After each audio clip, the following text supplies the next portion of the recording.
લૂંટનો ઉકેલાયો છે ભેદ। અઠવાડિયા અગાઉ થઈ હતી 26,50,000ની લૂંટ, ત્યારે ખુદ ફરિયાદી જ આરોપી હોવાનું સામે આવ્યું છે।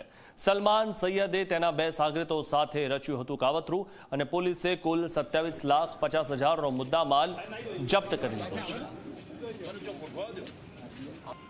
ફરિયાદી છે એ પોતે જ આ ગુનામાં આરોપી છે અને એણે જે પૈસા હતા એ પોતાના એક મિત્ર અફઝલને રાખવા માટે આપેલા।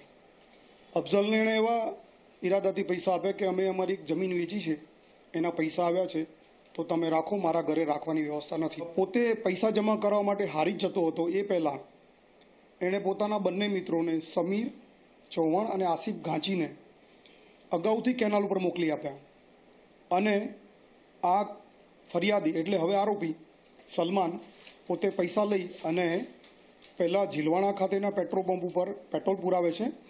પેટ્રોલ પુરાવાનો એનો ઈરાદો એવો હતો કે પોતે સાબિત કરવા માગતો હતો કે પોતે થેલો લઈ અને જઈ રહ્યો છે। એકચ્યુઅલી એ થેલામાં પૂંઠા ભરેલા હતા, એટલે એ આગળ નીકળી પેટ્રોલ પુરાવી અને પછી કેનાલવાળા રસ્તે જઈ અને આ જે બેગ છે એ પોતાના બંને મિત્રોને આપી દે છે। પોતાનો મોબાઈલ પણ એ મિત્રોને આપે છે। પોતાનું જે બાઇક ઉપરનું સ્ટેન્ડ હતું મોબાઈલ લગાડવાનું એ તોડી નાખે છે અને પોતાના મોટરસાઇકલની ચાવી પણ એ લોકોને આપી દે છે અને પછી બીજી ચાવીથી એ મોટરસાઇકલ લઈ અને બનાવવાળી જગ્યાએ પહોંચે છે અને પછી ત્યાં પહોંચ્યા પછી એ 100 નંબર ઉપર જાણ કરી અને પોલીસને બોલાવે છે। રાજકોટના એટલાન્ટિસ બિલ્ડિંગમાં આગ